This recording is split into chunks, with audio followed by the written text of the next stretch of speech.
What is up, everybody? This is your boy, Teran Rodriguez, bringing you another edition of Set Point. And as always, we have ourselves a jam-packed show as we have a lot to get into, such as Loyola High School winning the CIF SoCal Regional Division I Championship. How did they do it? And who stepped up for the Cubs? Yes, the Cubs win. Fly the W, as the Chicagoans would say. Also, the AVP's Huntington Beach Open was a complete success, as there were some high-intense matches on Sunday, but only one pair took home the championship on the men's and women's side. Also, the NVA is back this weekend, as event number 3 is about to take center stage at Long Beach City.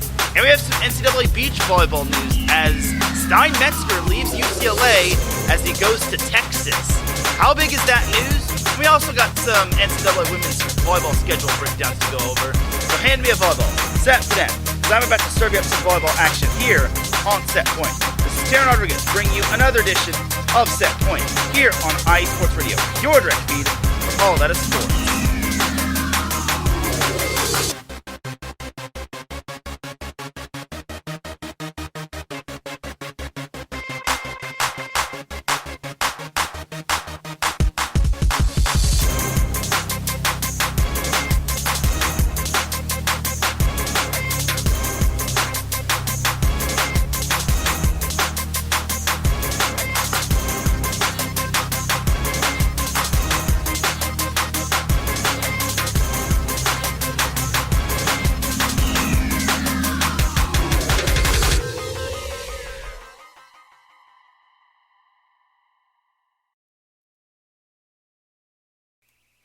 And welcome all to another edition of Set Point. Thank you all for joining me on this beautiful Monday afternoon, Monday morning, Monday, wherever you are listening from. Either way, you have made your way into episode 195 of Set Point. Without any further delay, let us begin. But first and foremost, Set Point would not be where it's at without IE Sports Radio providing the platform to go live on Spreaker. Please do follow IE Sports Radio on Twitter and on Instagram and on TikTok at IE Sports Radio. We also have a Facebook page for those that still use Facebook, as all you just gotta do is type in the word IE, then word sports, then radio, then you see our icon, just click it, then like us and follow us on Facebook, and then boom, that's how you're able to like us and follow us on Facebook. So we also have a website, www.iesportsradio.com, and when you go there, you will see a Patreon link at the top, and if you choose to do so, there will be donations will start out at $5 a month if you choose to donate. This will get you a shout out from all of our amazing shows, including this one, and higher tiers include IE Sports Radio merchandise, access to ISRU, the podcasting university of IE Sports Radio, and even a chance to be featured on a segment of our flagship show, The Defining Moment with Larry B. Because for the past 9 years, IE Sports Radio has been bringing you amazing content ranging from interviewing legendary athletes, which is what I did last weekend, coaches, which is also what I did this past weekend, and other authorized media personnel, to building tailor-made shows dedicated to all major sports cities around the country. All the while, we've continued to be by the fans and for the fans, and with your help, we are ready to take the next biggest step. Thank you to everyone for all of your support and for making IE Sports Radio your direct feed for all that sports. Shout out to our Patreon supporters, Bay Area Raised Apparel, Key to the Gate, Marcus Losgrit, and a donor that wishes to remain anonymous. And with all that said and done, let's get on into that volleyball goodness. So, there was a lot of volleyball that happened over the weekend, even though the NCAA is in its dead period for the time being. No NCAA Beach Volleyball, men's volleyball, or women's volleyball. But we still had the AVP's Huntington Beach Open. We had the CIF SoCal Regional Finals. So we had those happening this past weekend. We'll start off with the CIF SoCal Regional Division I Finals, which is what I attended last Saturday. So the finals did consist of Newport Harbor and Loyola. So how they got there, well, Newport Harbor and Loyola pretty much swept their opponents.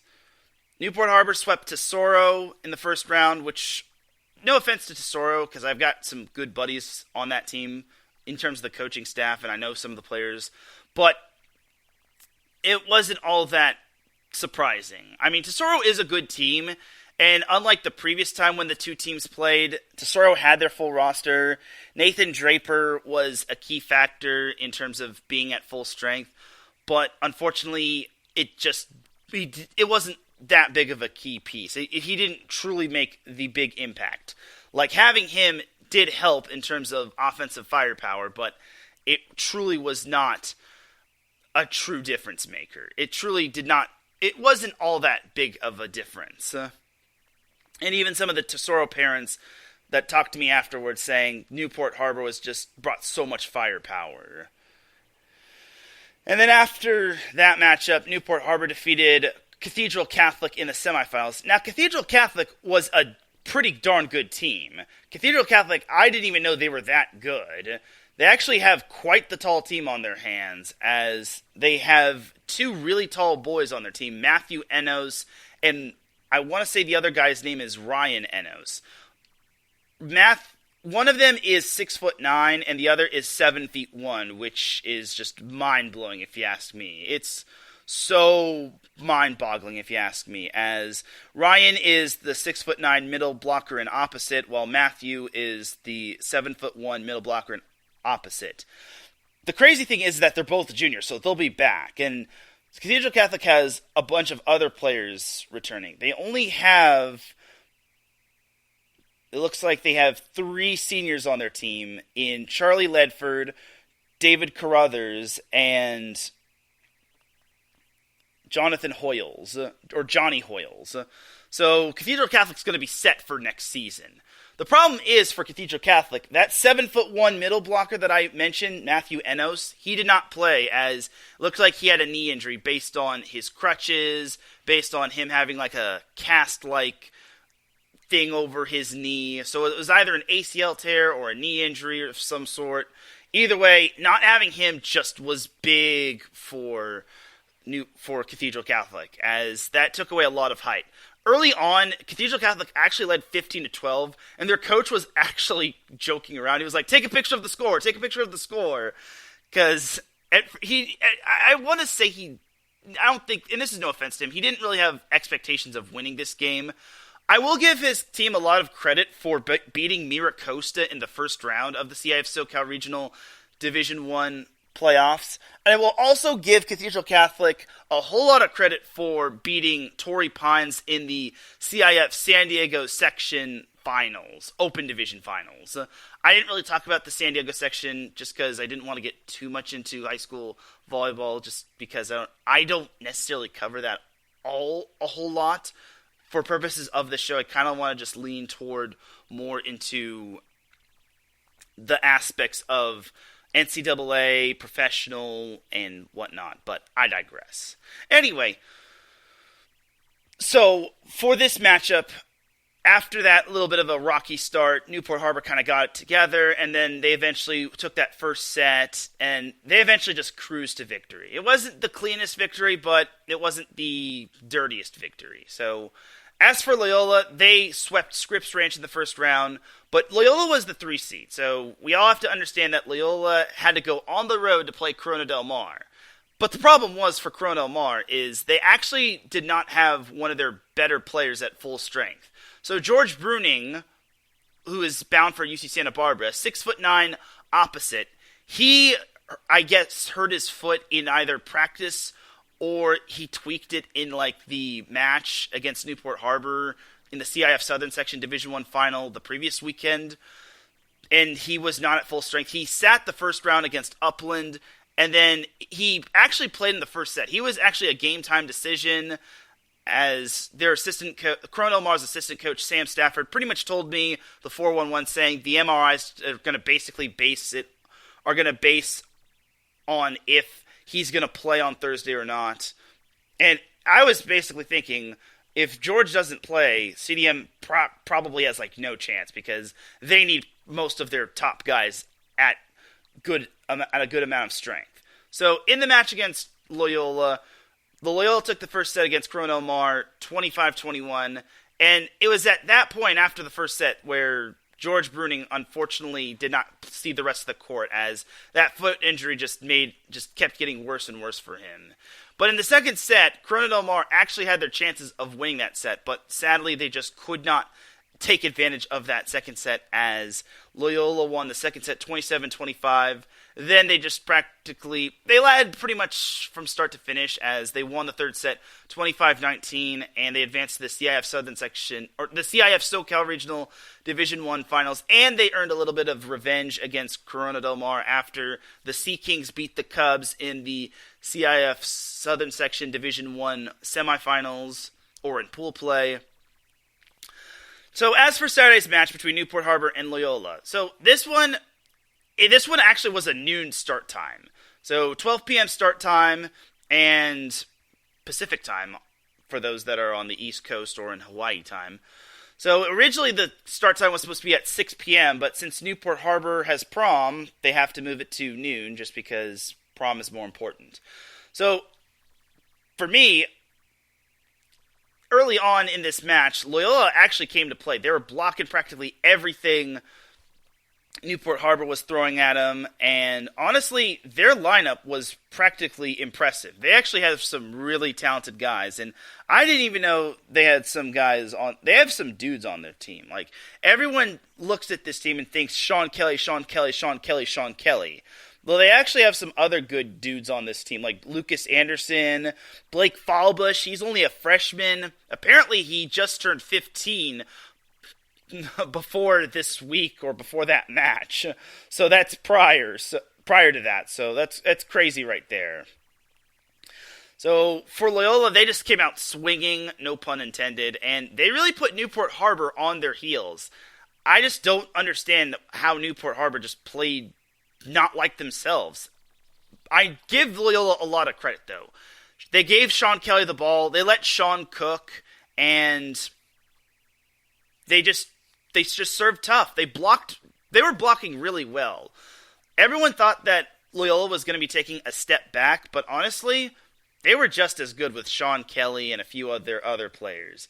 So Loyola took the first set 25-19. Second set, Newport Harbor got progressively better. They led 11-8, but then Loyola went on a 4-0 run. They led 12-11, forcing Newport into a timeout.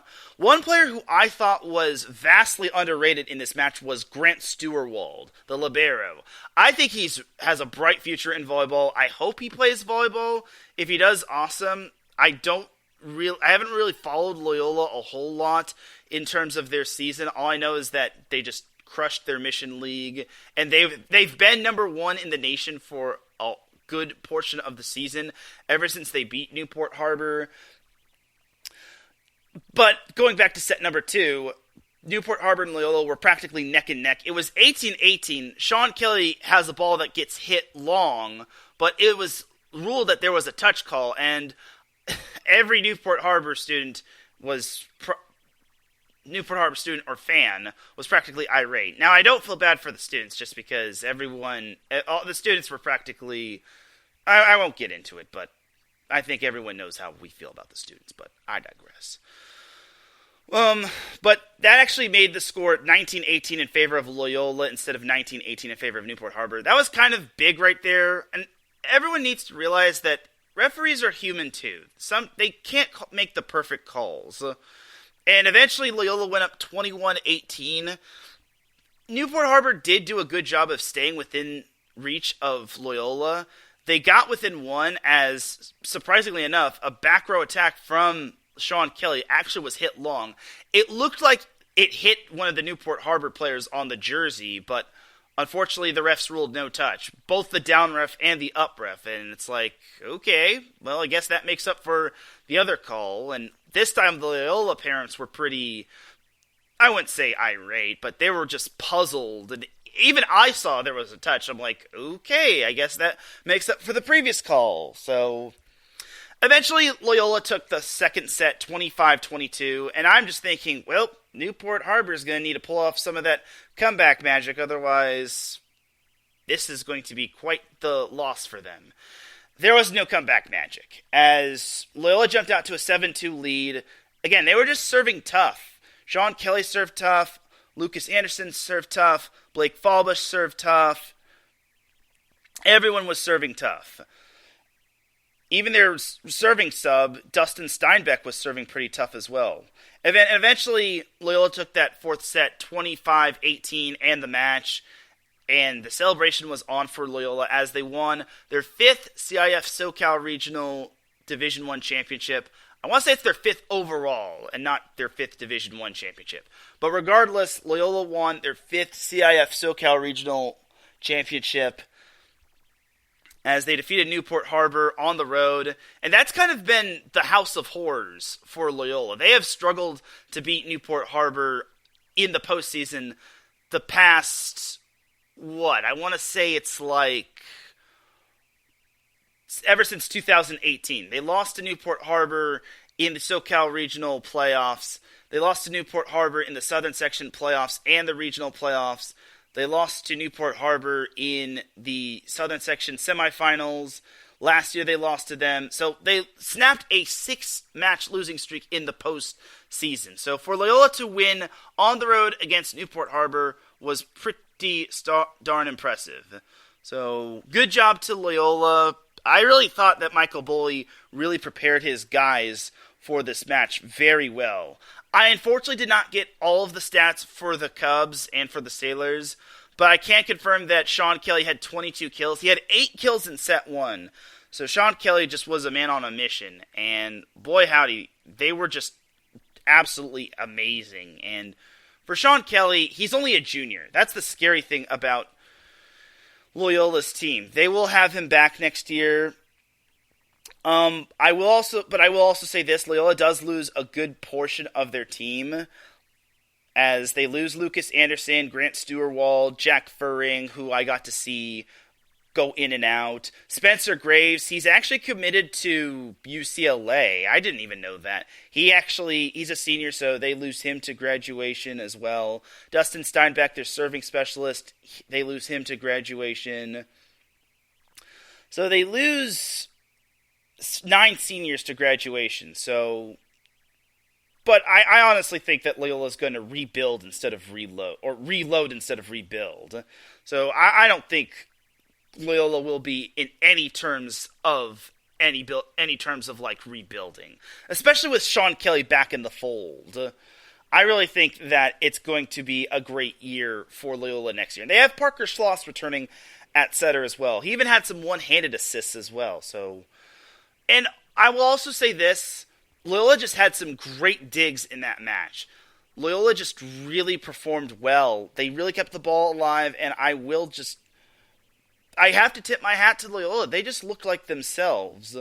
So, overall for the Cubs, they deserve to win. And even as an alum of Newport Harbor, I was just downright impressed with how Loyola practically performed. And many people could say that maybe the time change threw off Newport Harbor, or them having prom the same night as the SoCal Regionals threw off Newport Harbor. No, I just think Loyola was the better team, and them having a lot of good players like Lucas Anderson and Blake Fallbush just really took the pressure off of Sean Kelly, and they didn't even have to go middle a whole lot. And I was expecting them to give the ball to Spencer Graves quite a bit. And Spencer Graves did have some good kills and good blocks.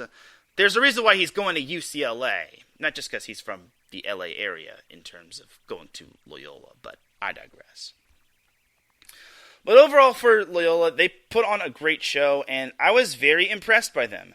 After the game, I caught up with Loyola boys volleyball coach Michael Boehle, and we discussed the win over Newport Harbor, and honestly, we also discussed the tournament run, the SoCal Regional tournament run, where the Cubs didn't even lose one set. And keep in mind, they were the 3 seed. And they had to win 2 games on the road. And remember, that's a long drive, fairly long drive from Los Angeles all the way to Newport Beach.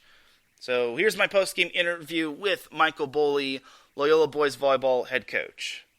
All right, this is Teran Rodriguez of Set Point with Michael Boehle, head boys volleyball coach at Loyola High School, following his team's CIF SoCal Regional Division I championship win over Newport Harbor.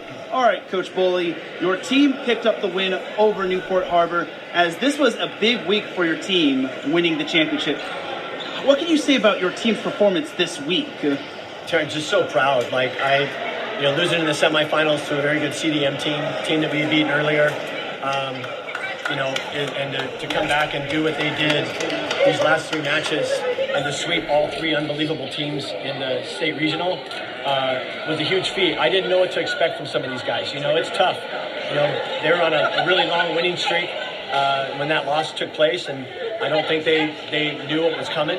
And to bounce back and to take a couple of days off and kind of regroup and say, hey, listen, you've got some vengeance if you want it, and it's up to you guys. And to come out and beat, a Scripps Ranch team from San Diego, and then rematch with CDM, who's another really good Orange County team, and then to play the number 1 team in the country, Newport Harbor, who we've not had success against the last couple of years. I am just so excited, and I'm just over the moon with what we did, especially doing it in 3.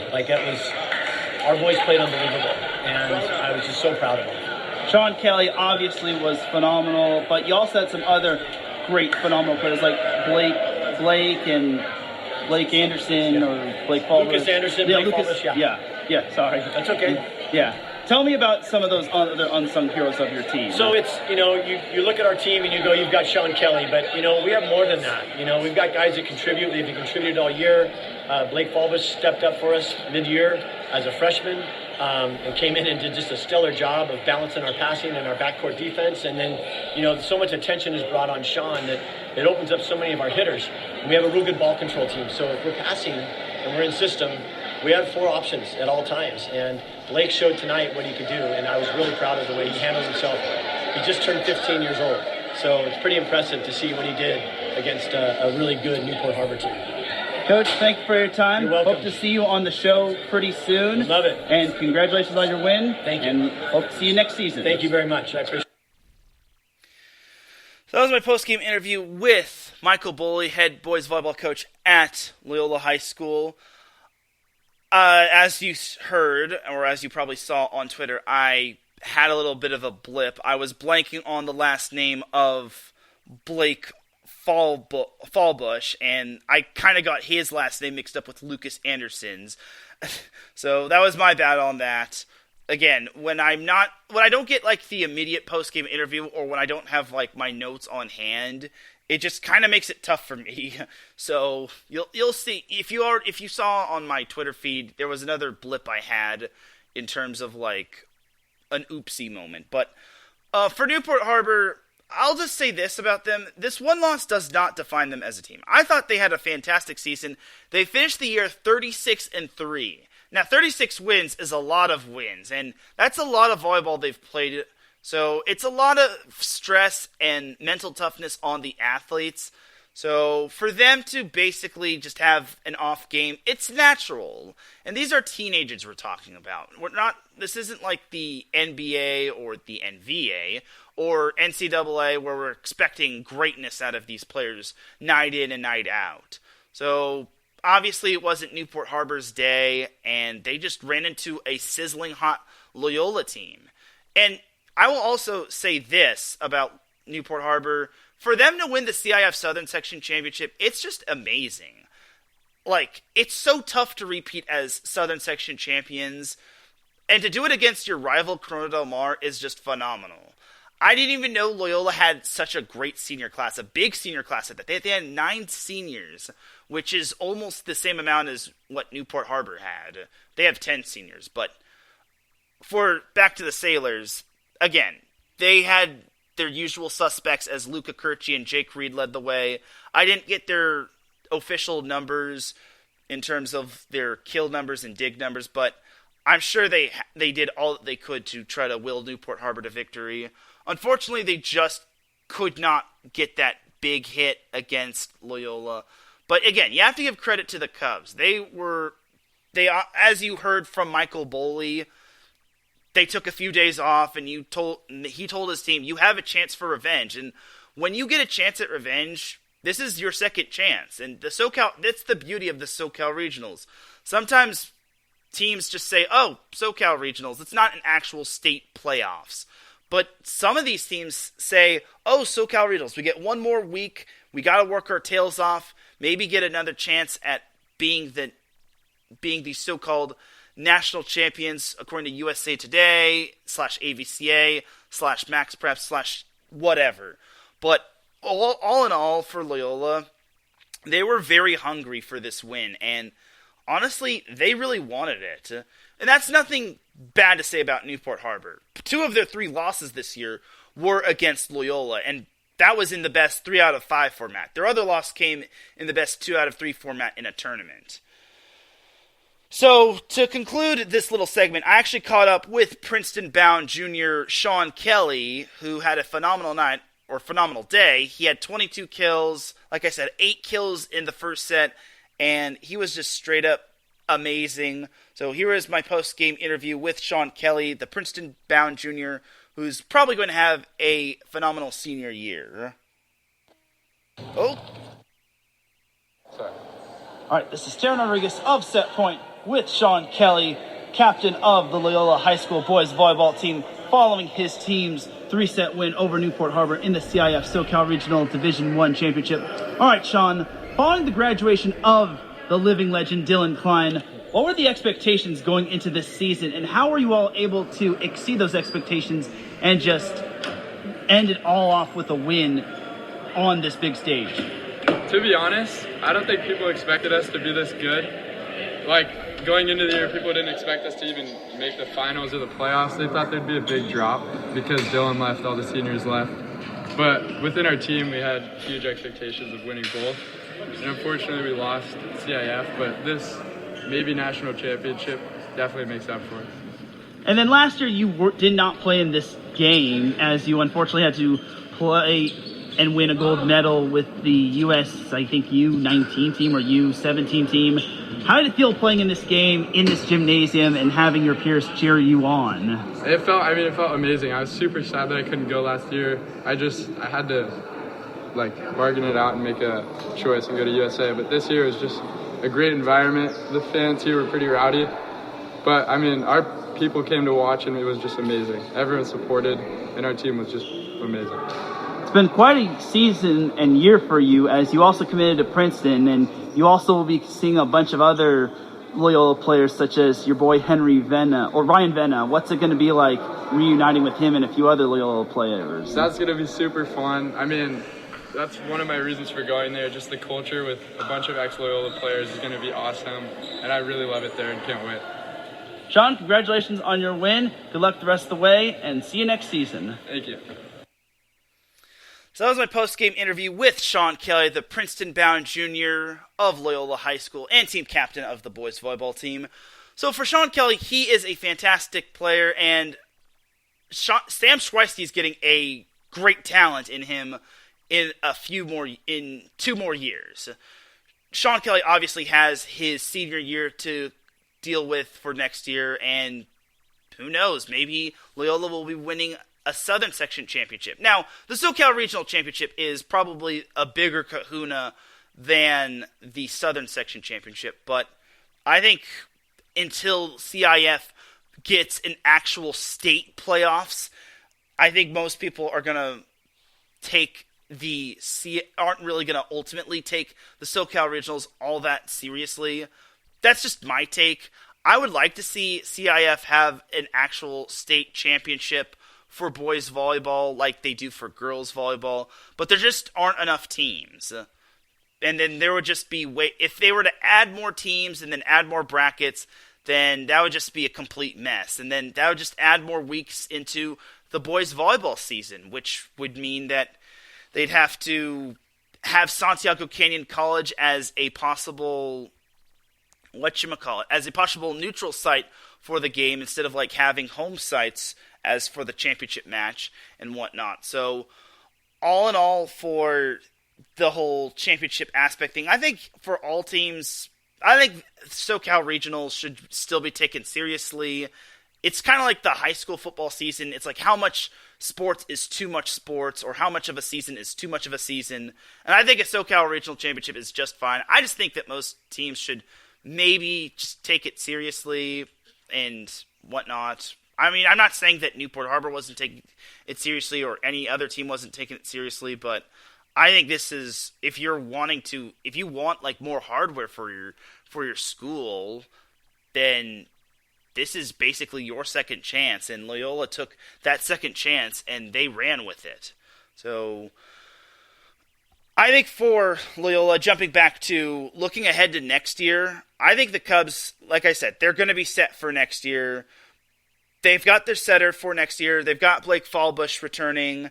They've got Sean Kelly back in the fold.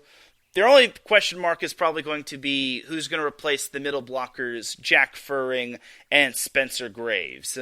But other than that, I think they're pretty much set. And they also got to address the whole libero position with Grant Stewart-Wald graduating. For Newport Harbor, here's my thing. Obviously, this was a fantastic season, but this was kind of a win-now thing. Now that this season is over for them, what are they going to do for next season? Can they three-peat as CIF Southern Section Division I champions, or Southern Section champions at all? Because they could be in... I'm not trying to say they will be in Division II. I'm certain they could be in Division I. But for Newport Harbor, they lose quite a bit to graduation. They lose Luca Curci to UCLA. They lose Jake Reed to Loyola of Chicago. They lose Corbin Francisco, their setter, to Orange Coast College, which will be in my neck of the woods. They lose Lucas Johnson to graduation as well. They lose a few other players to graduation. They lose 10 seniors to graduation. Their notable returners are Riggs Guy, who is going to UC Santa Barbara. They also return Walker Vasic, who is their libero, who was fantastic. Like I said, he had a fantastic dig. If you saw the Southern Section final between Corona Del Mar and Newport Harbor, he had a fantastic pass, which prevented a service ace from Corona Del Mar, which was amazing. They also have Jack Berry, who returns at middle blocker. He's only a sophomore. He blossomed really well because he didn't even start at first for the Sailors, as that was actually Carter Moore who started at middle blocker with Lucas Johnson. But now Jack Berry has blossomed into this middle blocker threat, and once he puts more work into like the weight room and in the off season, he's going to be a beast for the Sailors next year. And they've got some other good key returners for next season, such as Grayson Springborn at setter. They also have Jack Vondere, who was their serving specialist. He'll be taking in a role at the opposite position, which should free up Riggs Guy to move to the outside hitter position. So overall for Newport Harbor, they should be back in terms of like the Division I bracket. The big question mark is, can they keep up with some of the other teams that return some other good guys? Corona Del Mar returns their setter, their libero, and Sterling Foley. Miracosta returns Tread Rosenthal and Victor Loyola. Like I said, Loyola returns some good key pieces. Mater Dei returns Eli McGee and Tyler Robinson, their middle blocker. I feel Beckman has some good players that returns, as they're going to be in a new league, a much more competitive league, not to diss the Pacific Coast League or Conference or whatever league that they were previously in. Huntington Beach is going to return a good portion of their team. They only lose 3 seniors to graduation, though losing Liam Finizzi is a big loss for them as he heads off to Loyola of Chicago. So overall, Newport Harbor's got some stiff competition next year in terms of trying to defend their Division I crown in terms of the Southern Section. But time will tell if the Sailors will be back on top yet again. But for the time being, they will end the season 36-3, and yeah, it was a fantastic season for them. And even though their head coach has been part of the coaching staff for 4 years, ever since 2020, he did a great job in his first year. Andrew Mabry deserves a lot of credit in his first year as head coach. Now, I know he doesn't like to be referred to as a first-year coach, but I think he's just done great things. I'll just leave it at that.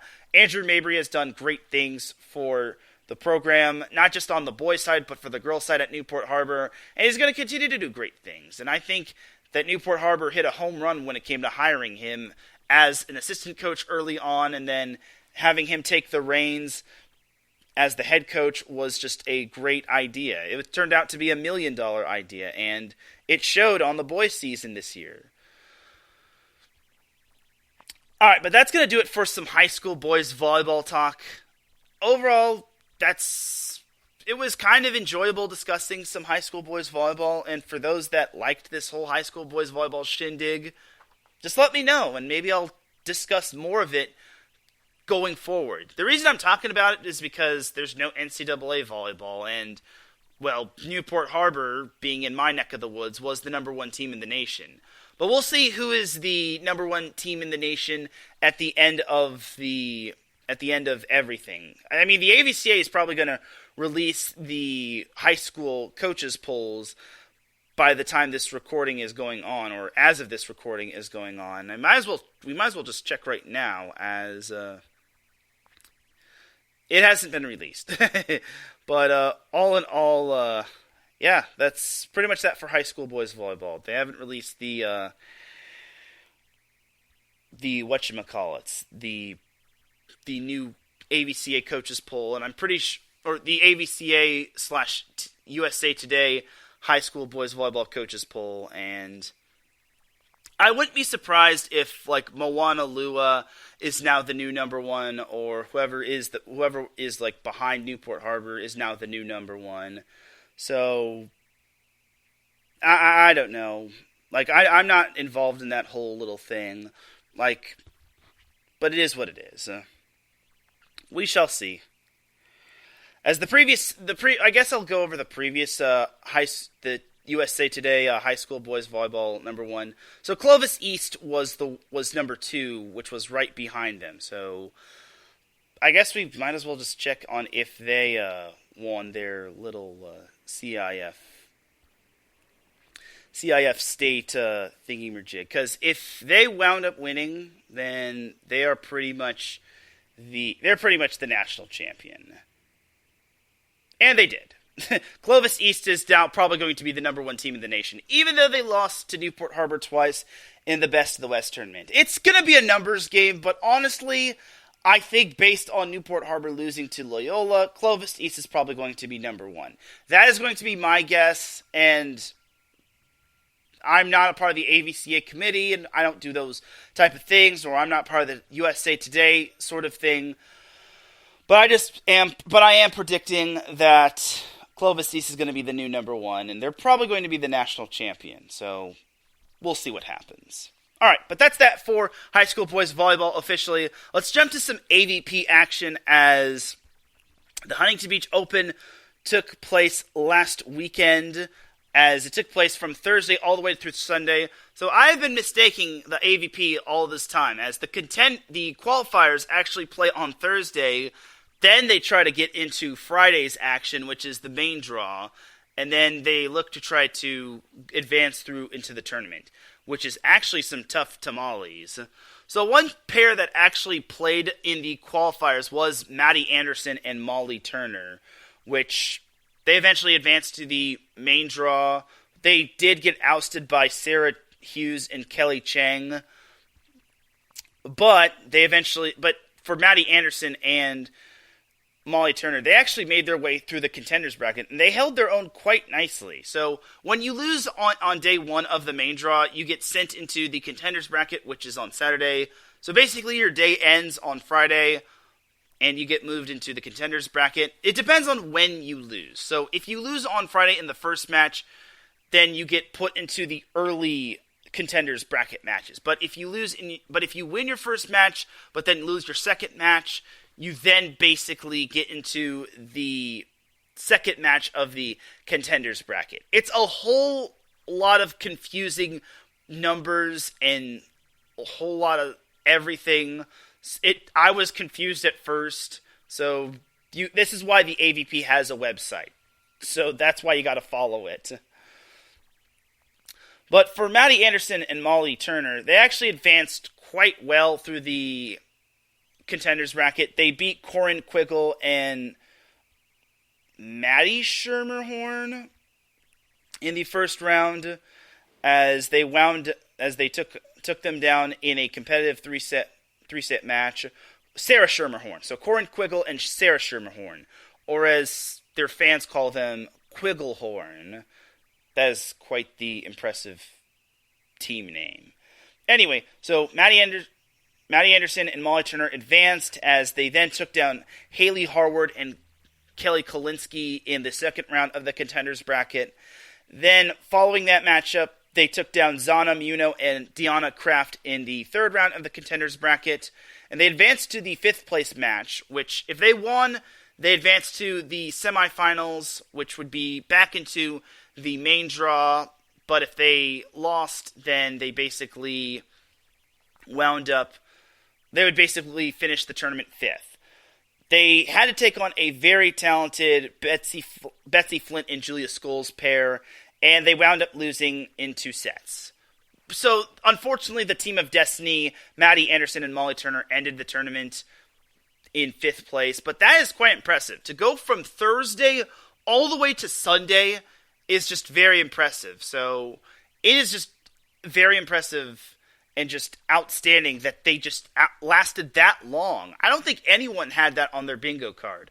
I even interviewed them on after the match. You can find that on the Set Point Twitter account, at @set_point.ie. I interviewed them following their match, and it was a great match. It was a great tournament run for Maddie Anderson and Molly Turner. They actually have paired up with one another in international tournaments. Also winning their way through the contenders bracket was Therese Cannon and Sarah Sponsel. They actually dropped a heartbreaker of a match against Betsy Flint and Julia Scholes on Friday, which was their second match. So they got put into the second match of the contenders bracket. They faced the winner of Sarah Pavin and Kelly Reeves, which beat Jessica Gaffney and Carly Can. They eventually beat Sponsel and Cannon beat Pavin and Reeves, which was quite the thriller, considering Pavin and Reeves are a living legend, are both long-lasting legends. And then Therese Cannon and Sarah Sponsel outswept Megan Kraft and Emily Stockman. And then on Sunday, in Survival Sunday / Championship Sunday, Therese Cannon and Sarah Sponsel upset Melissa Jimana Paredes and Brandy Wilkerson, the Canadian duo, in a 3-set thriller. There were a lot of 3-set matches on Sunday, so if you missed most of Sunday's action, I feel sorry for you. I missed most of Sunday's action, and I felt so heartbroken. I just could not believe it. I really hated missing a lot of the action. I understand I could have watched on ESPN, but I was at work, or ESPN Plus, or Bally Sports. However, I was at work and I couldn't watch, and I would rather watch some of these events in person. So, sadly, that's just not the case, and sadly, I had to take the L. But I did get to see the men's final, or a portion of the men's final, and then I got to see the whole women's final. So, on the men's side of things, in terms of the contenders bracket, Taylor Crabb and Taylor Sander won their way through the contenders bracket, as well as Andy Benish and Miles Partain, as Taylor Crabb and Taylor Sander actually lost their second matchup, if I'm not mistaken. Yeah, they lost. They won their first matchup, but lost their second matchup, and they got dumped into here. So overall, that was how Taylor Crabb and Taylor Sander and Andy Besh and Miles Partain both advanced. So let's just jump on into the semifinals. So for the women's semifinals, the ones that didn't really lose a whole lot in terms of the main draw was Sarah Hughes and Kelly Cheng. And then the other was Taryn Cloth and Kristen Nuss. So they advanced to the semifinals. But like I said, on the women's side, all the matches went 3 sets. I guess I should have gone in chronological order in terms of like men's versus women, or because the men's final actually came first. But I guess I'll go over the semifinals, then go over the final. So in the first final, Betsy Flint and Julia Scholes was able to outlast Taryn Cloth and Kristen Nuss. The first set was actually 25-23, in favor of Cloth and Nuss, which was quite fantastic. And then second set was 21-19 in favor of Flint and Scholes. Then the third set, Flint and Scholes were able to wiggle away in that third set, 15-12. And that was just a big win for them. And honestly, this was kind of the championship survival Sunday. And I was just darn right impressed. So it was fantastic.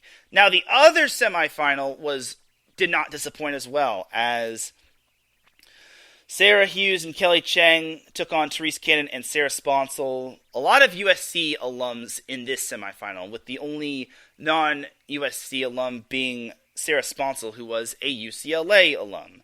So Cheng and Hughes took the first set 21-19, but you had to remember that Therese Cannon was not going to go down without a fight, as she is a freaking 6'3", if not taller, beast.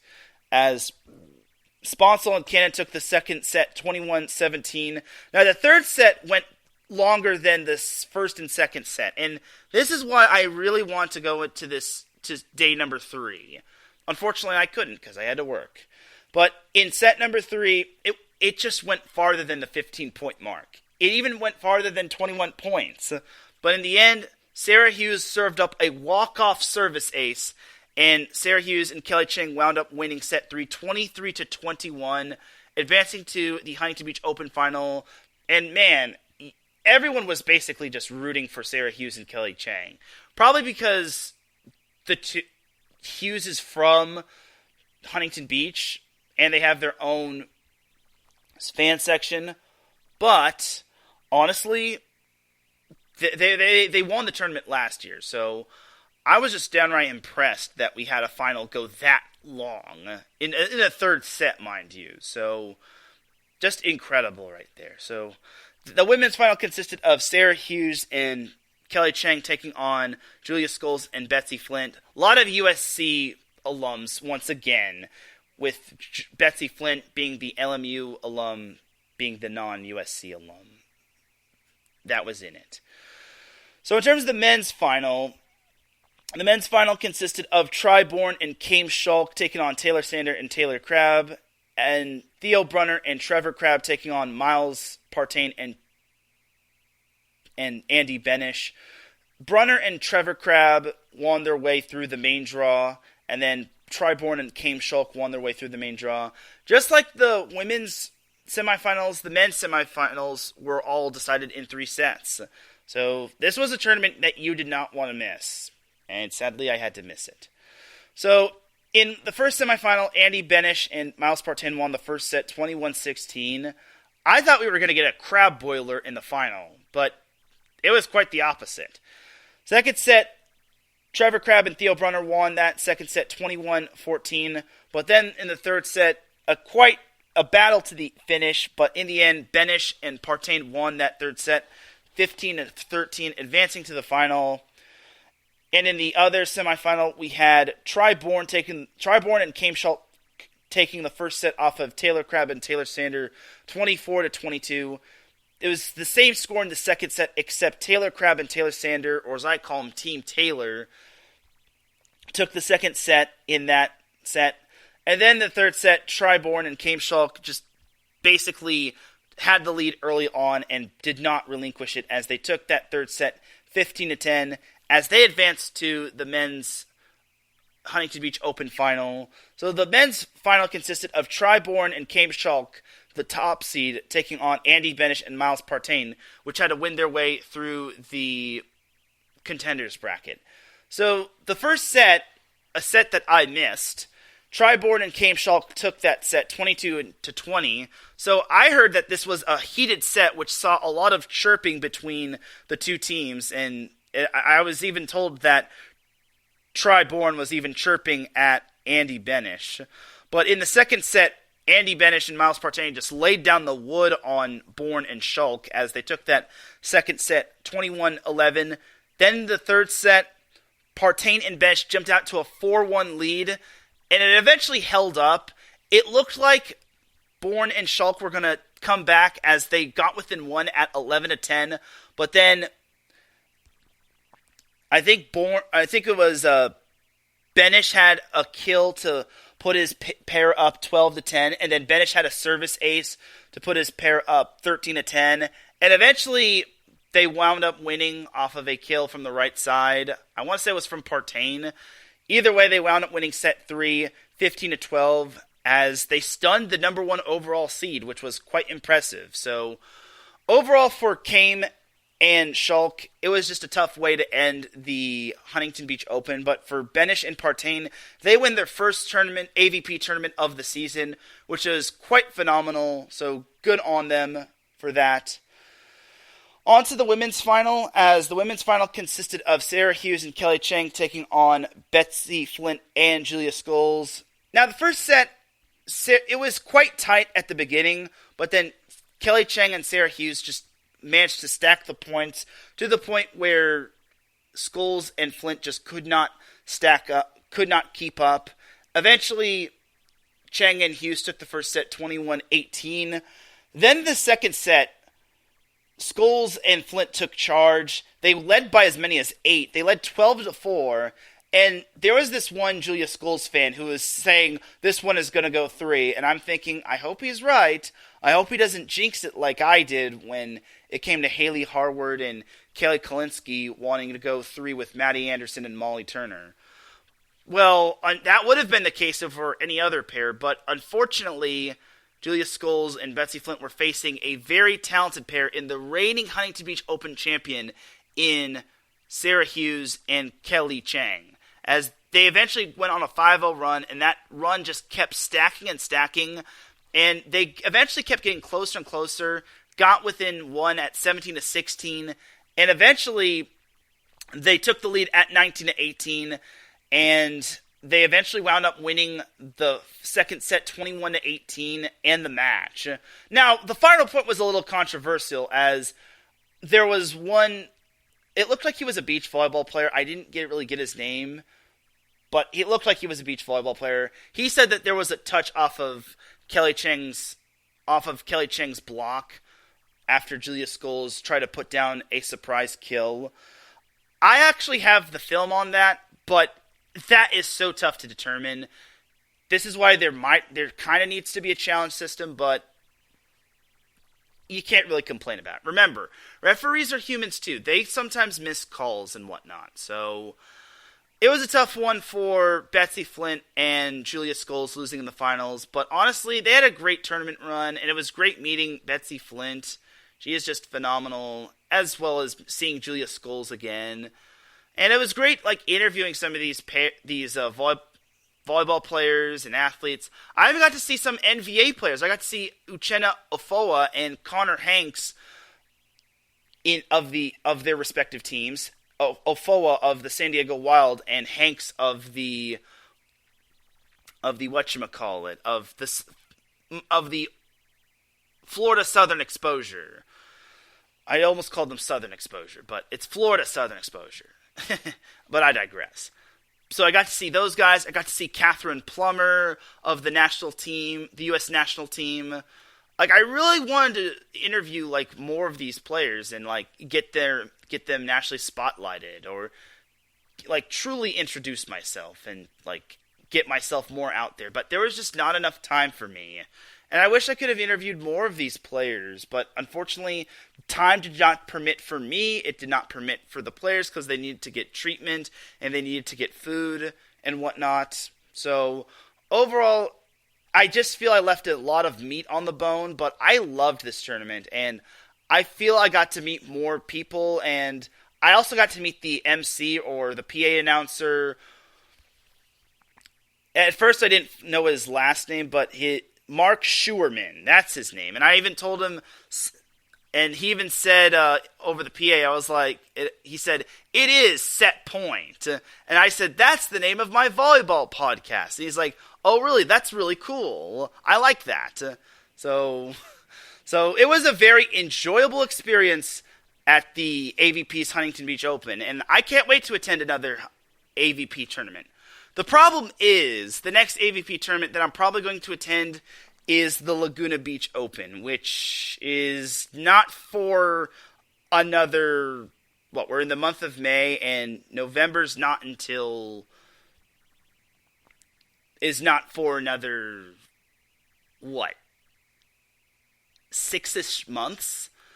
So, yeah, I'm going to have to wait a little bit for the Laguna Beach Open. So, sadly, I'm going to have to wait, and sadly, that's just how it is. But I did enjoy the Huntington Beach Open. So, the next time the AVP will have a tournament will be on June 9th through 11th. So, not for another few weeks, but they will be heading down to the DMV, aka the Delaware, Maryland, and Virginia area, where they will be playing in the Virginia Beach Open. So, it's another AVP Tour series. This tournament was a Pro Series tournament, so a lot more noticeable names as opposed to last year, as last year's Huntington Beach Open was a Tour series. Not that it truly matters, but I digress. So the next time the AVP will be in California will be in the Hermosa Beach Open, which will be on July 7th through the 9th, which... There's going to be a lot of volleyball on that day. There's going to be, on that weekend in general. There's going to be the NVA happening, which will be the last week of the National Volleyball Association of that week. And then you also have the VNL happening in Anaheim for the men's team on the men's side of things. And then the women's side of things is happening overseas. So there's a lot of volleyball that's going to be happening from June 7th through June 9th. So I wish I could attend the Hermosa Beach Open, but I don't even know where Hermosa Beach is. So, oops. And honestly, I wish I could also attend the Manhattan Beach Open, but I'm probably going to be busy at that time as well. Maybe I'll attend Championship Sunday, but man, Manhattan Beach is like pretty far from where I live, in my opinion.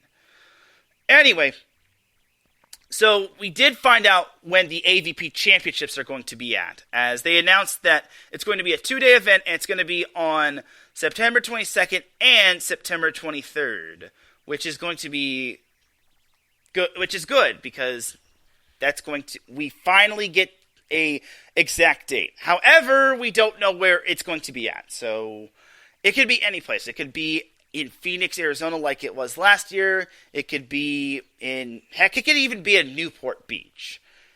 Heck, maybe they'll have it in Huntington Beach again. If they do, I'm for sure going to that. Heck, maybe they could have it in Long Beach. But I'm not going to hold my breath on that.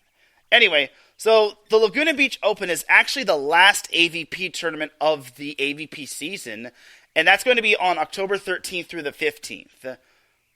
That's a big yikes right there. So I'm going to be a lot busy during that time in terms of like high school football and whatnot. But we're talking volleyball here. So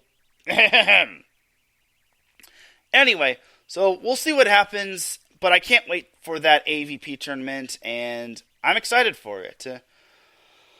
And I'm happy I made the connections, and I wish I could have met and interviewed more people in terms of like the athletes and in terms of like other volleyball players that attended, but we're just chilling out and having some fun and just checking out the action. So overall, that was my experience at the Huntington Beach Open in terms of the AVP, and I can't wait for next year's Huntington Beach Open.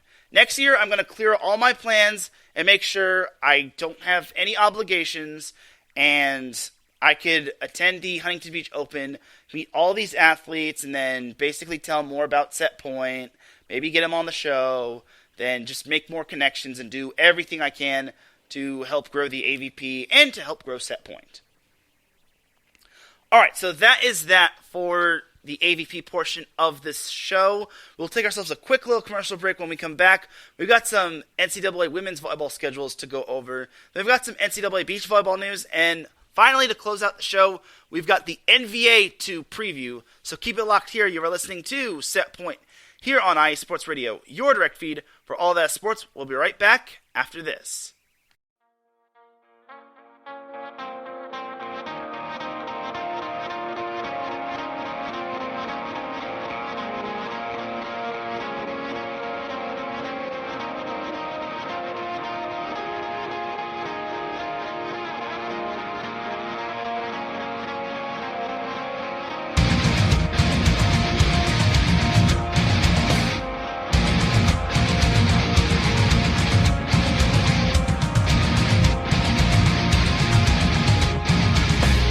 Hey sports fans, do you like wine? Well, we've got the show for you. This is Let's Wine About Sports, a show where we talk about wine and sports simultaneously. From the classic Cabernet Sauvignon all the way down to the grapes that you've never even heard of before. Oh yeah, we cover it all. And we'll talk about a little bit of sports as well. Football, hockey, collegiate, women's sports, it doesn't matter. We're going to talk about it all, and we're going to whine about it all. So join me Monday at 8 p.m. on IE Sports Radio, your direct feed for all that is sports.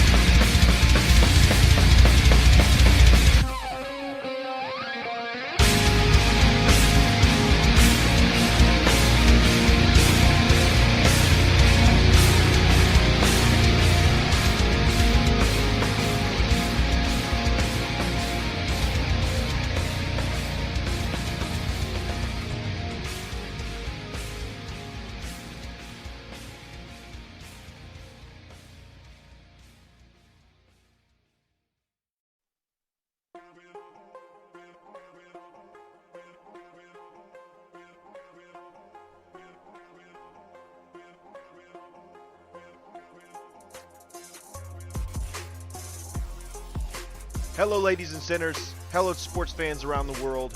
Hello, IE Sports family. This is Cale Henderson, the host of IE Vegas, the Sin City Sports Show, presented by IE Sports Radio.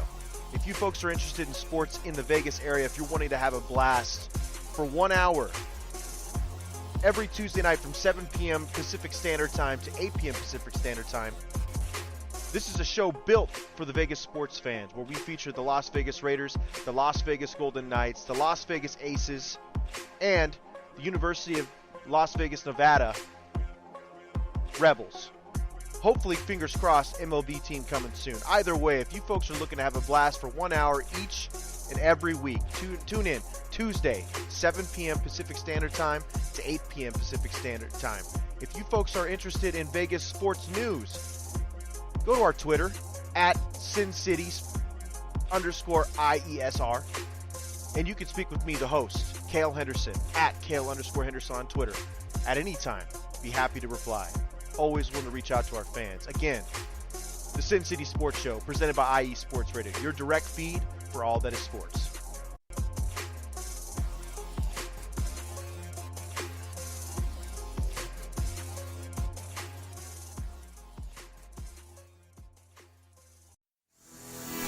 Sports fans, do you like teams that are tough, cities that are tougher, and fan bases that are passionate about their teams? How about teams that are historic and stadiums that are iconic? Then you belong in Chicago, and you need to check out Chi-Town Weekly. Join me, Adam Kernan, every week as we keep up with all things Chicago sports. Bears, Bulls, Blackhawks, Cubs, White Sox. We'll cover them all, plus more. The Windy City is always buzzing, and we'll keep you up on all the big games and major stories. So tune in to Chi-Town Weekly every week right here on IE Sports Radio, your direct feed for all that is sports.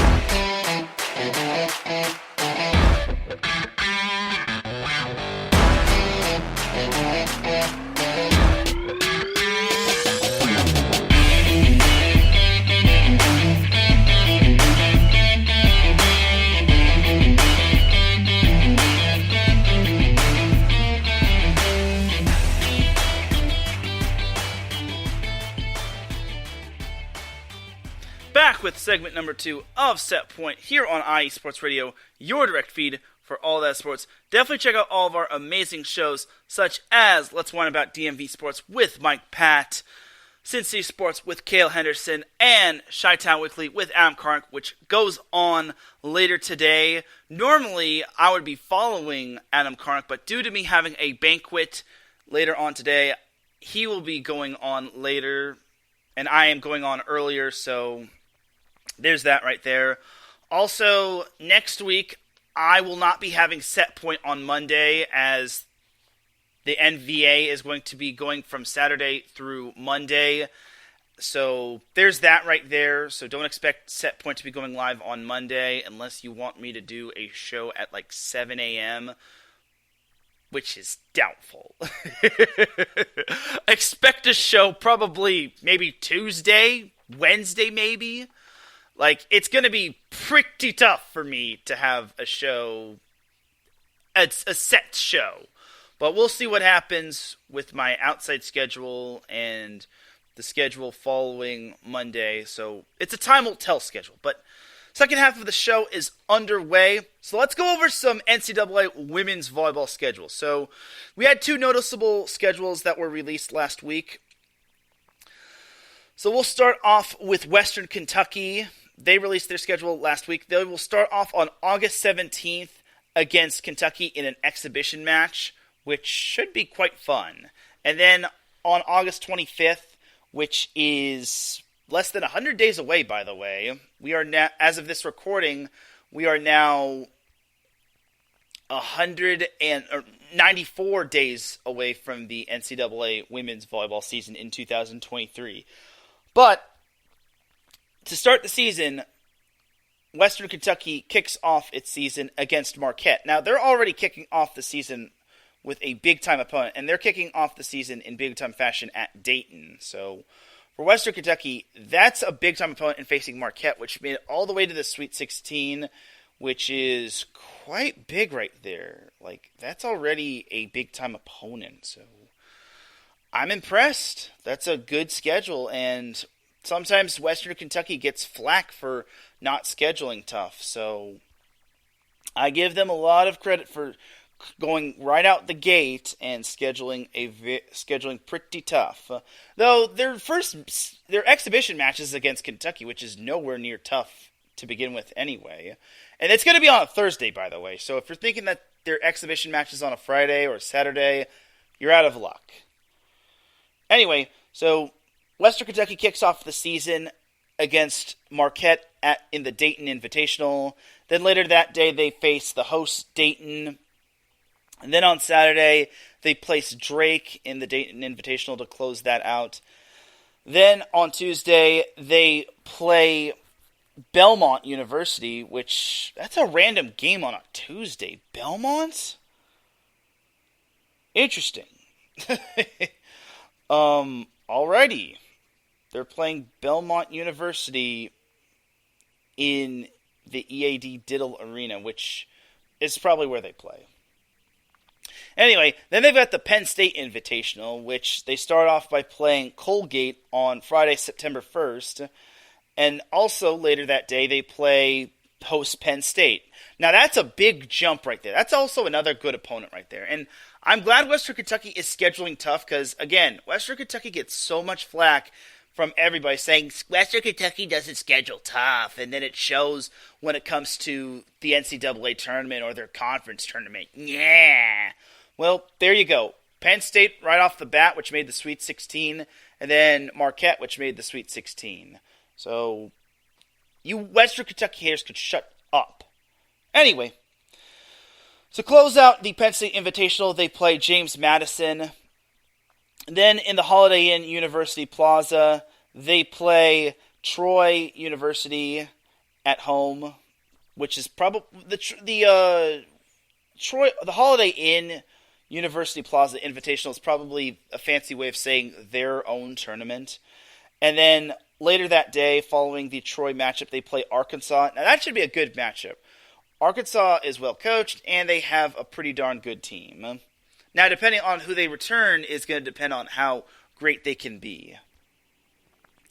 Then on Saturday, September 9th, Western Kentucky plays Charleston, which should be a good little matchup right there.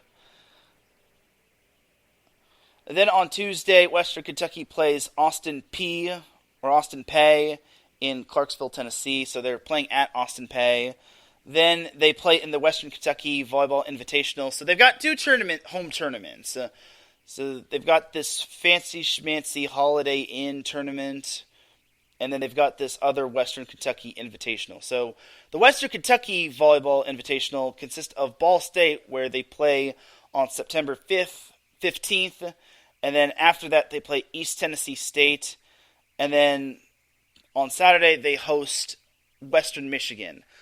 That's kind of, no offense to Western Kentucky. I have been praising their schedule to start out with, but that's kind of an underwhelming invitational if you're hosting. I'm not trying to say those three schools aren't good. I think Ball State might be actually a good school to face, but I didn't.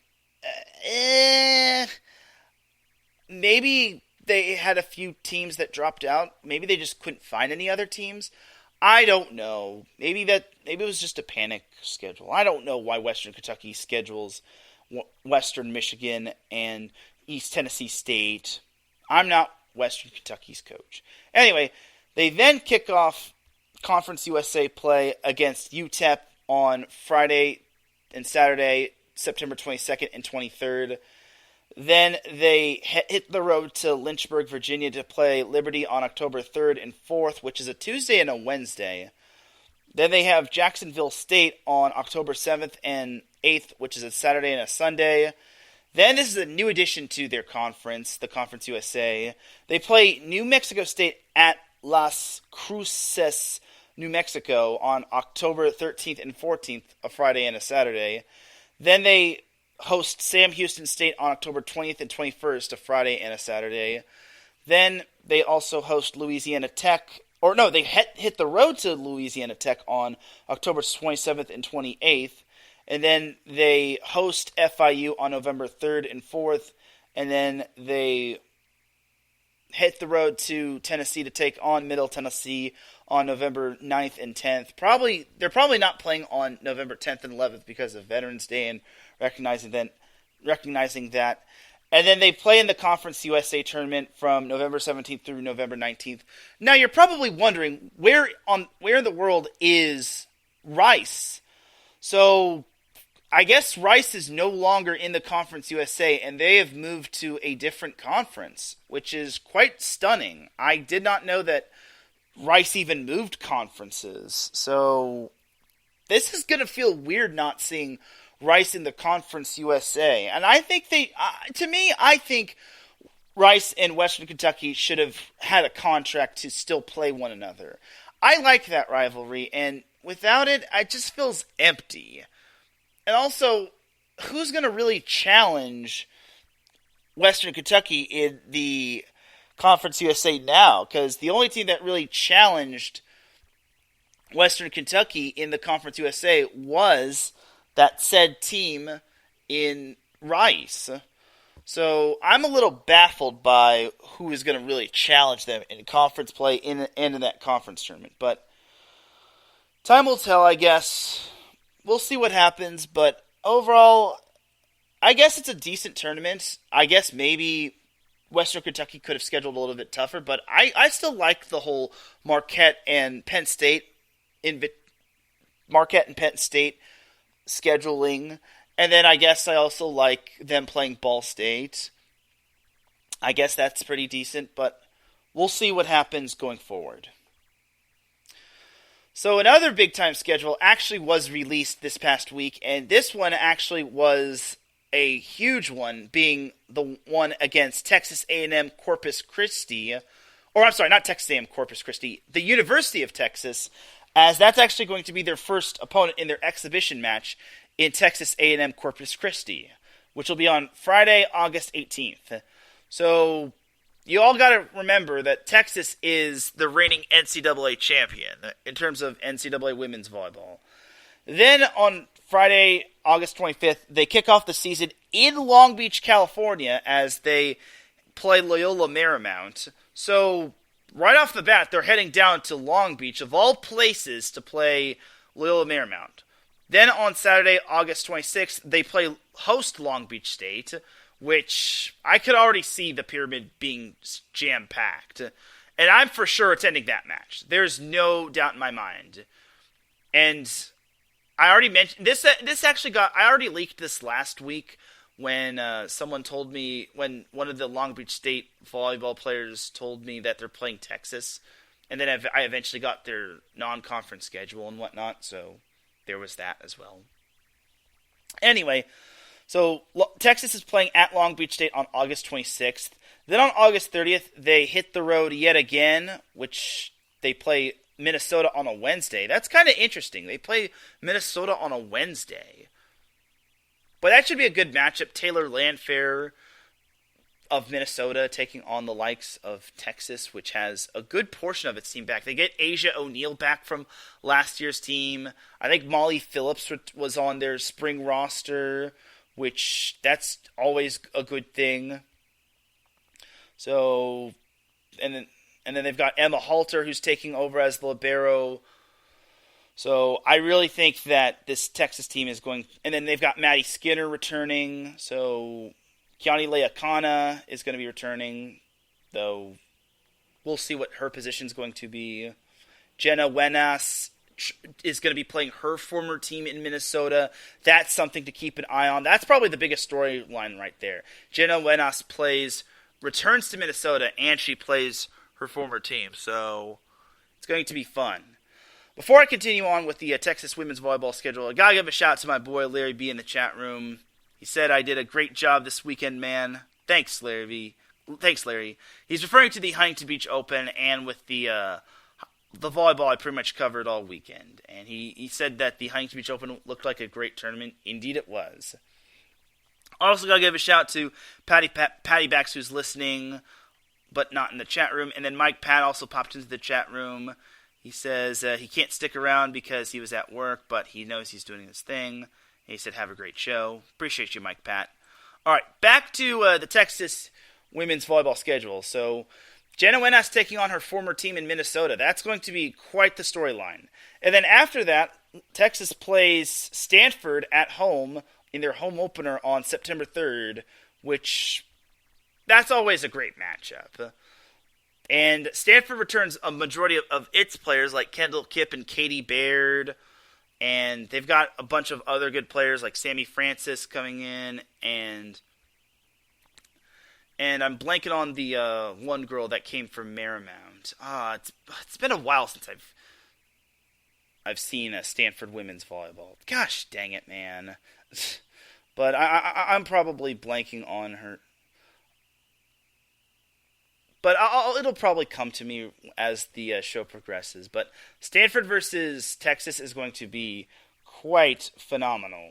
I think it's going to be a very good matchup, and that probably could be one of the matchups to watch for, especially since I could see Stanford being a top 5, if definitely a top 10 team, if not a top 5 team. So we'll see what happens.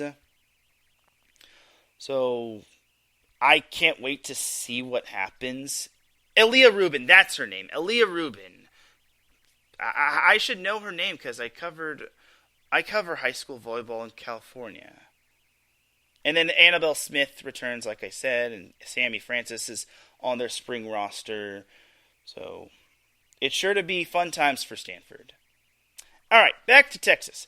Then they play on September 8th against Florida Gulf Coast.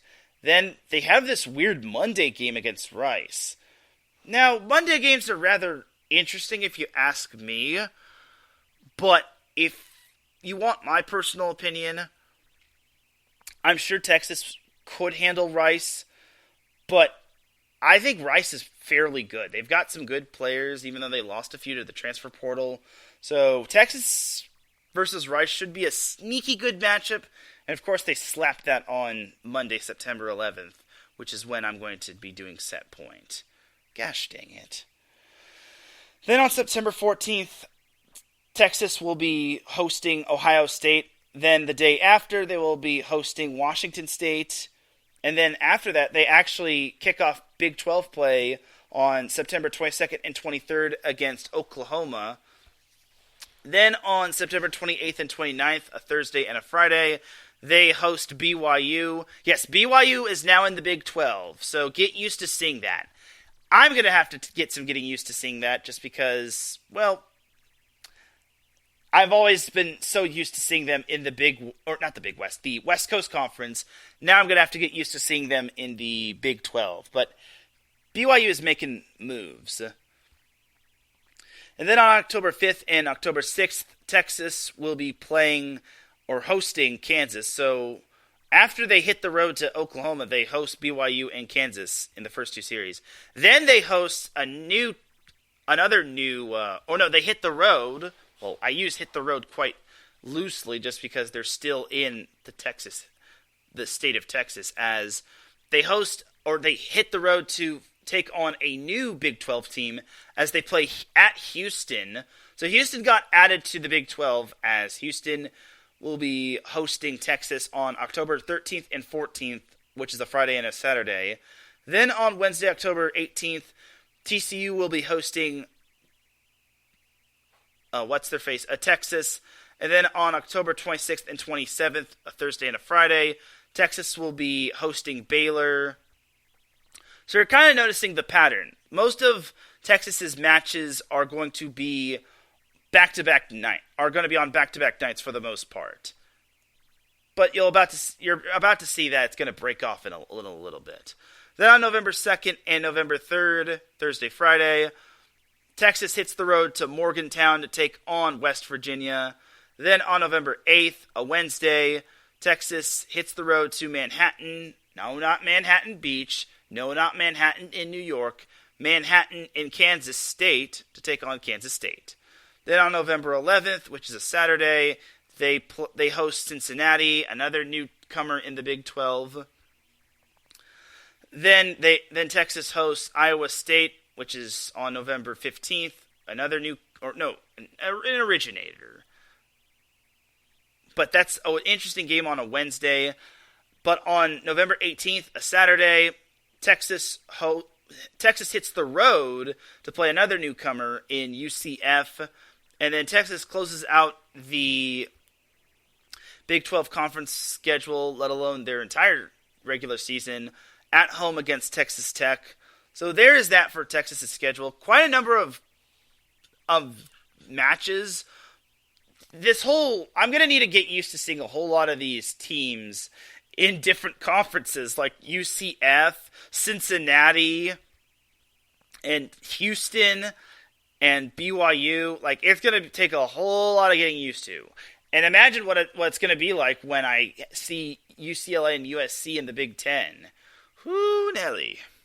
These conference shifts are going to be quite interesting, if you ask me. But look at their non-conference schedule. Loyola Marymount, team that made the NCAA tournament. Minnesota, Stanford, teams that made the NCAA tournament. Florida Gulf Coast, Rice, teams that made the NCAA tournament. Ohio State, Washington State, teams that made the NCAA tournament. So their non-conference slate consists of 7 teams that made the NCAA tournament. And Long Beach State was not even a bad team last year. They won 20 matches in Tyler Hildebrand's debut as head coach. And they finished third in the Big West Conference, or tied for third in the Big West Conference, which isn't even bad. So that's a very tough, well, not very tough, a fairly tough non-conference slate for Texas. So that's quite interesting if you ask me. So I'm excited to see what Texas can do. They obviously won't have Logan Eggleston, but they definitely have a lot of great big-time players, such as Jenna Wenas. And then they've got Asia O'Neal, like I said, in the fold. And then Molly Phillips and Maddie Skinner return. It's just going to be a big-time season for the Longhorns. And they haven't even introduced their freshman class to everybody. Because from their spring roster, their only setter is, well, they have 2 setters. They have Marina Crownover, and then they also have Ella Swindle. They're both freshmen. Well, one's a redshirt freshman, the other is not. It's just a standard freshman, but I digress. Anyway, so Texas is going to be very interesting next year, but time will tell to see what's going to happen with them. All right, but I can't wait to see the University of Texas on August 26th. I am excited to meet Jarrett Elliott. He sounds like a really cool guy, and who knows, maybe I can get him on the show. Possibly. All right, so that is going to do it for the NCAA women's volleyball portion of the show. And while I'm talking about Texas, this is actually a perfect segue to go into the next bit of news, as Stein Metzger, UCLA's beach volleyball coach, is no longer the head coach at UCLA. He's no longer the head beach volleyball coach at Texas.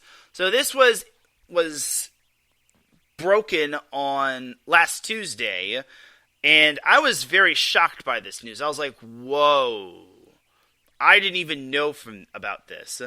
And he guided UCLA to national championships in 2018 and 19. So he is departing to become the head coach at University of Texas, which will be in its second season as a beach volleyball team. So you're probably thinking, who's going to take over for Stein Metzger? That's easy. Jenny Johnson-Jordan, who was the associate head coach. She's now been named the interim head coach effective immediately.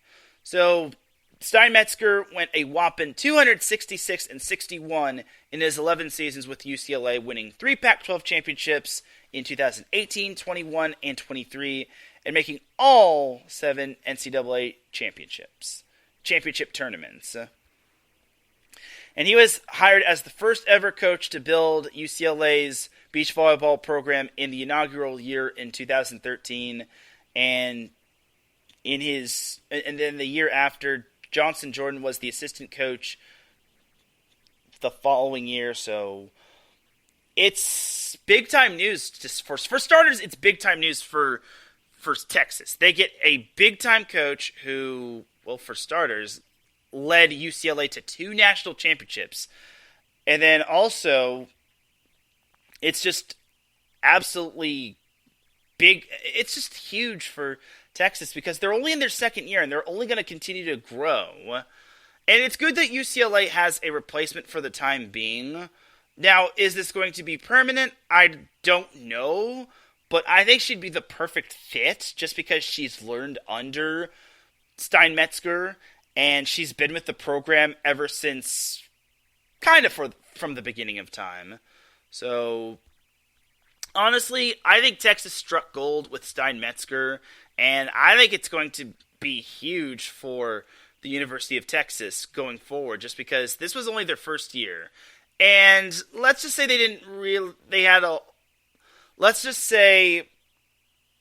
I'm not going to go too much deep into their schedule, as they only played 13 matches. And let's just say they're going to be bringing in a whole lot of recruits with Stein Metzger taking over at the helm. So with Stein Metzger taking over as head coach, expect Texas to probably bring in more recruits, more transfers, heck, maybe even see some UCLA players come over from UCLA to Texas for beach volleyball. And Texas is starting to become more of a hotbed for volleyball, not just for indoor volleyball, but for beach volleyball. So you look at what TCU's done. They got all the way to the semifinals with their head coach, Hector Gutierrez, I want to say his name is. And look, Texas could probably do the same thing. So I'm really excited to see what this hiring can do for the University of Texas. I think this could be something big for them, but it's a time will tell thing. I think it's going to be a wait and see. They're only going to be in their their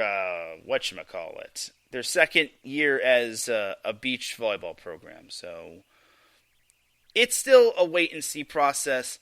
I think they still have that potential, and they're going to get better as they progress. I just don't think using indoor players as like two-way players is the way to go. But what do I know? But yeah, Hector Gutierrez did guide TCU to the semifinals this past season, as well as their first NCAA tournament win last year. So and they also won the 2C SA championship tournament this year. So for TCU, if they can build a great program in Texas, a great beach volleyball program in Texas, so can the University of Texas. So it's still a wait and see process. For UCLA, I think for Jenny Johnson-Jordan I think for the time being, once she's named official head coach, I think that's going to be big time right there. Unless they can find someone bigger. If they can find someone bigger, then they gotta go for it. But if they can get Jenny Johnson-Jordan as the full-on head coach and not the interim head coach, just name her the head coach and just get rid of that interim tag. All right, that's that for NCAA Beach Volleyball news. Now let's jump to the NVA, as Event 3 is going to be happening this weekend, and that'll do it for the NVA, or not the NVA, for this episode of Set Point. So, big time note here. So the NVA in Event 3 is going to start on Saturday as opposed to Friday. I have no idea why they have this weekend starting on Saturday going all the way through Memorial Day weekend. And I actually had to pull a lot of strings to getting this weekend off from my part-time job. So, yeah, it's pretty tough. But I'm here still. Anyway, so for Saturday, I'm not sure if they're going to start the whole event at 9 a.m. or if they're going to start at like 10 a.m. like they have done in terms of like the first day of all events this year. But for Event 3, the first matchup will be the Philadelphia Founders taking on the Chicago Untouchables, the battle of the 1 and 3 teams. For the Founders, they picked up their first win of the season in their final match of Event number 2, while the Untouchables lost their 2 matches in Event number 2. So this is going to be an interesting matchup. I think the Untouchables are much better than what that 1 and 3 record shows, especially since they got reverse swept against the Utah Stingers. Like, they were playing so great until the third set happened, and then everything just avalanched right on top of them. So we'll see what happens with the Untouchables and Founders. If the Untouchables want to have any shot of making the playoffs or keeping any hope of a playoff berth alive, they gotta win. Same can pretty much be said for the Founders. Then following the Founders Untouchables matchup, we have the Inland Empire Matadors taking on the Utah Stingers. This is a matchup I think is going to be big time for the Matadors. If the Matadors win this matchup, they could this would be a statement win. Another statement win for the Matadors, considering the Stingers are really good and they are leading their division, and the Stingers are very stacked with talent, and they are well coached and well GM'd. For the Stingers, they got to do everything in their power to make sure they keep up with the San Diego Wild. They have a lot of talent across the board, but here's my thing. They just can't underestimate the Matadors. This is not your grandma's Inland Empire Matadors team. This is an improved Inland Empire Matadors team, and they got to make sure that Cesar Medina does not cook. If Cesar Medina cooks from the service line and from the left side or the back row, you can kiss that win goodbye. Then in the third match following the Matadors and the Stingers, we have the Florida Southern Exposure taking on the San Diego Wild. Here's the thing for the Exposure. They're much better than their record indicates. They have a lot of talent across the board with Zach Meyer, Tyler Hubbard, Neal, Sam Jackman. The list goes on and on. This weekend is going to be such a tough weekend as they're playing a lot of good, talented teams. And their opponents that they've lost to aren't anything to sneeze at. They've lost to the Stingers, the Stunners, and the Ramblers, all of which are 3-1, and combined they're 9-3. And their lone win was against the Matadors, which have improved. So for the Exposure, this is their chance to prove themselves against a Wild team. But for the Wild, here's my thing: they're going to get a lot of players back in terms of their current roster. They have not shown their true roster. And I can confirm this with Nick England. They're going to be adding quite a number of players. Be on the lookout for my feature on the San Diego Wild and how they're going to be getting a good number of players back for this event. I might as well tell you all the players that the San Diego Wild is getting back right now. Brandon Rattray, opposite. Matt Knigge, middle blocker. Sam Berge, outside hitter. Josh Eisenberg, libero. Christian Janke, yes, the Christian Janke from Grand Canyon, outside hitter. Logan Clark, middle blocker. And Will Campbell, setter. So that's a lot of depth that the San Diego Wild are getting for their team. So be on the lookout for that. And honestly, the Wild are going to prove that they got humbled. The Wild got humbled last event. The Wild obviously got punched in the jaw by the reigning champion Ramblers. Now they no longer have the pressure of going undefeated, and now they can only go up from here. And then the last match on Saturday, we have the Las Vegas Ramblers taking on the Puerto Rico Pythons. I don't want to sound rude to the Pythons, but expect I will say this. If Jair Santiago is able to cook, if he's able to go off, then maybe, just maybe, there is a slight chance the Pythons might have a chance. But the Ramblers are looking real good. They looked good last event, and even when they were down 0-2 against the New Jersey Freedom, they still looked impressive. They even moved Felix Chapman to the middle. Like, honestly, I think the Ramblers have finally found their swagger after that loss to the Matadors. So I think for the Ramblers, this should be I wouldn't say an easy win, but for the most part, they should be able to, continue their winning ways. Then on Sunday, starting off the Sunday slate, we have the Utah Stingers taking on the Los Angeles Blaze. The Blaze have yet to win a match this season as they're hoping to get their full roster back. While the Stingers, they're looking to keep, like I said, they're looking to keep pace with the San Diego Wild. I think for the Stingers, they just can't underestimate the Blaze. It would be so horrible to underestimate anybody. Because the most dangerous team is a team that has not won anything yet. And for the Blaze, I think they have that talent in Charles Belvin and Andrew Dubé, but they just haven't been able to unleash the full roster. But I think for the Stingers, they have the Cobran brothers, they have Patrick Paragas, who has really meshed well with those two. Because you got to remember, if you know the Cobran brothers, you know that Patrick Paragas has played with them ever since the youth days of high school volleyball and club volleyball. So with those three getting back in the fold together like they did in Event 2, they're going to be quite the threat. And it's not just those three. You've got other players like Inaval Ramiro, that is just a force at the net. And the list goes on and on for the Stingers. After Stingers Blaze, you've got the Puerto Rico Pythons versus the Chicago Untouchables. For the Untouchables, this is their chance to go 2-0, possibly. They just can't underestimate the Pythons. If they underestimate the Pythons, based on their record, and based on them just having one talented player, they're going to get their butt kicked. Jair Santiago is a beast of a player. They just cannot underestimate the Puerto Rico Pythons.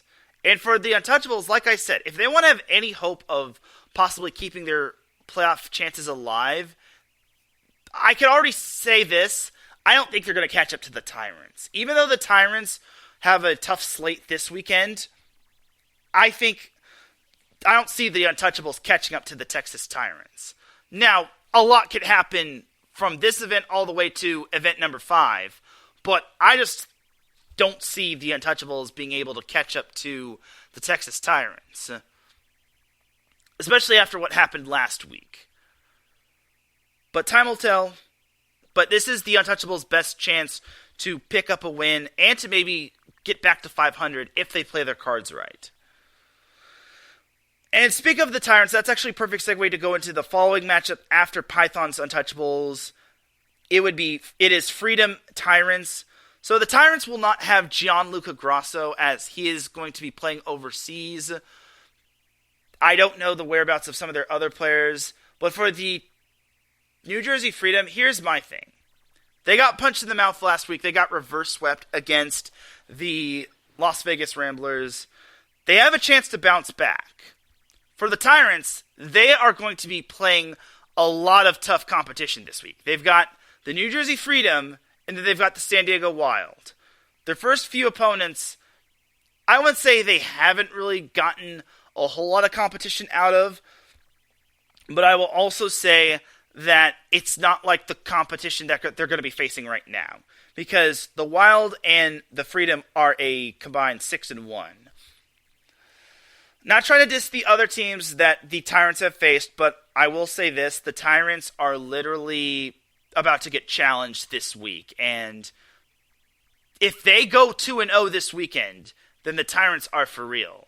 But you have to keep in mind, they have not had a head coach in the previous 2 events, that they've had to have a player coach as their head coach, and they haven't had their full roster. So this is going to be a challenge for the Texas Tyrants this weekend. And then closing off Sunday's matches, we have the Inland Empire Matadors taking on the Orange County Stunners. Again, this would be another statement win for the Matadors, but you got to consider this. The Stunners are going to be very good. Matthew Hilling is phenomenal. I don't know if Cody Caldwell is going to play. He did play in the AVP, the Huntington Beach Open, which was the AVP tournament that I covered. So I don't know if Matt Prosser is going to give him the weekend off, because that's a whole lot of volleyball. So you never know if the body will just have a big toll on this. What I'm trying to say is a lot of volleyball could be taking a toll on Cody Caldwell. So we'll see what happens with Cody Caldwell. But they also have Damani Lenore.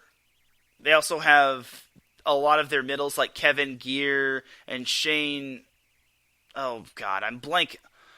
Shane Beamer.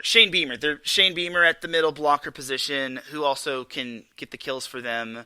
And like I said, Damani Lenore, Matthew Hilling, they're both their go-to guys in terms of getting kills. So we'll see what happens between the Matadors and the Stunners. If the Matadors can serve tough like they did against the Ramblers, I think they could, hence the word could, pull off a stunner of a win. But the Stunners really serve tough. And that they could be putting the opponent at the mercy of anybody. So we'll see what happens. Then on Memorial Day Monday, we have the Florida Southern Exposure taking on the New Jersey Freedom. Again, it's going to be another challenge for the Exposure, as a lot of their opponents to start off the season have been so challenging.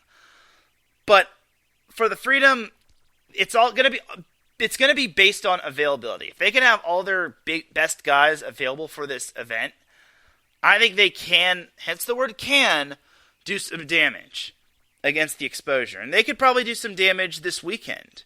For the Freedom, they have to do all that they can to keep up with the Orange County Stunners, because one loss could basically lose that automatic qualifier to the playoffs, or it could give you a bad draw in terms of the playoffs in terms of the American League. But all in all, for the Freedom, I think they should be fine. I'm not trying to say the Exposure is going to get exposed or they're going to get crushed, but I will say this. The Florida Southern Exposure is going to be in for a rough weekend this weekend, because they've got another tough slate this weekend. And this is their chance to prove themselves. It's going to be tough to keep up with the Las Vegas Ramblers, and with the Matadors having a leg up on them in terms of their win-loss record, it's just going to be even tougher. So we'll see what happens with the Exposure and the Freedom. Following that matchup, we have the Philadelphia Founders taking on the Las Vegas Ramblers. For the Ramblers, it's business as usual if they're able to win. For the Founders, if they want to keep up with the Stingers and the Wild, or if they want to just get a playoff spot in general, they're going to have to win a whole lot of games. They got to win on Friday against the Untouchables, and then they've got to win this matchup against the Ramblers. Now, the Ramblers aren't invincible, but at the same time, the Founders haven't really, they've had their growing pains. I'm not going to try to say that they've been bad, but they haven't really been great either. Beating the Matadors was impressive, if you ask me. But I will also say this. Being 1-3 at this point, especially when your opposition in your division in your division, when your opposition in the Wild and the Stingers are 3-1, is not ideal. Especially since you've lost to those two, and now you are playing extreme catch-up with those two. And your conference is even tougher, as tough as is in the American Conference, with the Wild and the Ramblers. Because the Ramblers are probably going to win their division, if I had to guess. And then if I had to guess in the other division, it's probably going to be the Wild. The Ramblers and the Wild are going to probably win their division. And then And then in the national division, you've got the Stunners, and the Freedom fighting for division supremacy, and then you've got the Tyrants probably ruling that division with an iron fist. So you never know what's going to happen, and all in all, and then there's only 2 at-larges or 2 wild card spots. I mean, you saw what the Stunners did last year as a wild card, but I don't know. In terms of the wild cards, in terms of the American Conference, it's going to be tough. So we'll see. We'll have to wait and see what happens in terms of all the other teams. But it is what it is. Anyway, back to the matchup. Ramblers, Founders. Ramblers, on paper, I would pick them to win. They just can't count out the Founders. The Founders are scrappy, and them beating the Matadors is nothing to sneeze at. But we'll see what happens. Then we've got the Wild versus the Tyrants, which, to me, it's another big test for the Wild, and it's another big test for the Tyrants. For the Tyrants, it's the case of they're not going to have their full team taking on the Wild, which is going to be at full strength for the most part. If not, they're going to have a few guys that are not going to, which they're probably going to have a few guys missing here and there, but they're going to have more of their team going forward. This is probably my match of the week. The Wild versus the Tyrants. Like, the Freedom versus Tyrants is going to be based off of availability on who's here and who's not. But Wild Tyrants is my match of the week right here. Or match of the weekend. So, if anything, get your popcorn ready for that matchup and prepare yourself for everything and all. And then the last matchup to close out Memorial Day weekend is Stunners versus Blaze. For the Stunners, again, they just can't underestimate their opponent, and then they'll still be pretty much tied atop their conference with the Freedom. Looking at the Stunners' 2 matchups, they've got the Blaze and then they've got the Matadors. Realistically, they could go 2-0, but they just can't underestimate their opponents. The Freedom, on the other hand, they have the exposure, which is better than what their record indicates, in my opinion. And then they've got the Tyrants, which is definitely well-deserving of being 4-0. But overall, we could see more clarity in terms of some of these division leaders. I mean, I know it's a little early to talk about division leaders and conference leaders and whatnot, but hey, we're already halfway through the NVA season after this event. So, and we're already going to be halfway through the regular season after this event. So this is basically where it's go time for some of these teams that are 0-4. So you can't underestimate anyone or anything, and you got to have your team at this point of the season. So that's that for the NVA preview for this weekend. And ladies and gentlemen, that is going to do it for this week's episode of Set Point. It's time to drop the beat, because I'm about to dip like a banana in chocolate. You feel me? Thank you everyone for tuning in to Set Point. I really do appreciate everybody tuning in. If you listen live, I appreciate you. If you listen on the playback, I appreciate you. If you listen at work, I appreciate you. If you listen at any time, any place, anywhere, I really do appreciate you. Shout out to the chat room that was live on Spreaker. Larry B for popping in and listening. I appreciate you. Shout out to Patty Bax, host of the Buffalo Huddle, for listening. I appreciate you. And also shout out to Mike Pat that popped into the chat room. I really appreciate you. For everyone here at IE Sports Radio, this is Teran Rodriguez signing off. Have yourself a great rest of the weekend. I will see you Friday for the SoCal Spring Sports Show, and I will see you all in person on Saturday at Long Beach City College for the NBA. Have a great night, everybody. Have a great rest of the week, and enjoy the volleyball action, even though we're kind of in the dead period for the most part. But regardless, enjoy the volleyball. Peace!